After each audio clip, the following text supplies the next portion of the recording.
Hey Crestwood, happy Wednesday to you. Hope you are doing well, enjoying this week, this holiday shortened week. We are trying here at Crestwood to get all our work done in 3 days so that we can enjoy the holiday weekend. I think we're making it so far. Nothing's caught on fire, so that's always a good sign. Hope you're having a good week as well. I'm glad to bring this devotional for this Wednesday, July 3rd, one day before July 4th. And it's always wonderful to celebrate this holiday, to celebrate all it means for us as a country, to enjoy and acknowledge the freedoms that we have, the sacrifice that's made it possible for us to enjoy those freedoms, to help us see how far our country has come since its founding in 1776. And just a day to celebrate all that we are as a country. July 4th also brings with it, it's kind of fraught with some difficulties when you start to talk about love of country in relationship to love of God and love of God's kingdom. One of the things that we acknowledge in our country is that, yes, we are such an amazing country that has made such strides in our history, but that history is not without challenges. That history is not without sin and brokenness.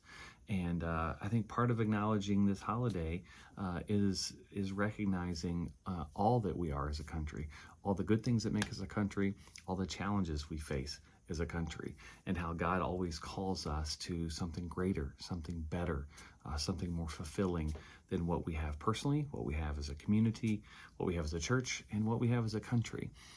There's a lot of talk in our world today about the rise of Christian nationalism and how that has affected our worldview and affected the trajectory of our country.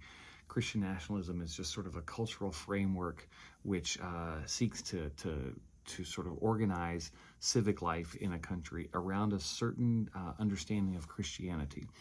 We did a book study on this last fall where we looked at some of the challenges and dangers of Christian nationalism. And those are things we continue to see in our country. And so I think what this holiday reminds me is, how am I balancing love of my country with an eyes open view of the challenges that our country presents, the conflict that we have amongst ourselves, the ways that we have not taken care of the least of these in our society as we're called to do, the ways that we have not been able to communicate, to converse, to dialogue about the challenges that we face.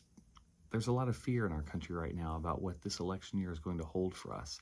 I think it's all the more reason for us as followers of Christ to ground ourselves in Christ's love, to ground ourselves in the call to be in relationship with each other, to ground ourselves in the call to shine our light into the darkness of this world, even the darkness that is created by our country.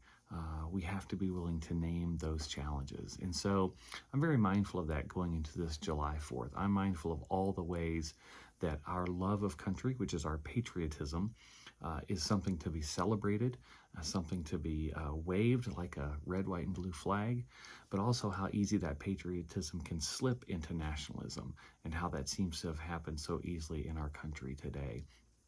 So I think we are called as Christians to always live with the tension between the love of our country and the call to serve God's kingdom first and foremost, to make God's kingdom a priority, even over and against our love of our country. How do we hold that in tension? How do we live that out? I think that's something that we're called to constantly be in conversation about, in self-reflection about, because I have seen plenty of examples in our country today where Christians, churches seem to be privileging their love of country over who God has called them to be. And so that's something to be mindful of.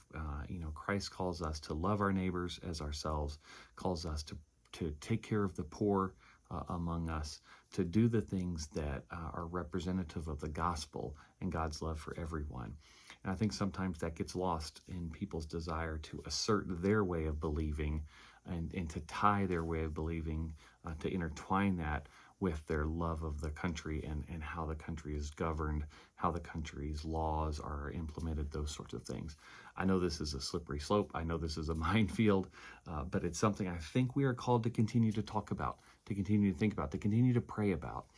And so on this July 4th holiday weekend, Crestwood, I encourage you to continue to pray for our country, pray for our leaders, pray that God's will is done among us, but don't stop there.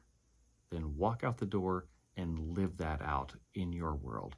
Live out God's love, live out God's grace, live out God's hospitality, live out God's propensity for caring for the least of these. If each of us commit ourselves to doing that, then we're doing the best we can to truly make America a great country each and every day. Let's shine God's light in this world and trust that God will work through us to do God's will. God bless you, Crestwood.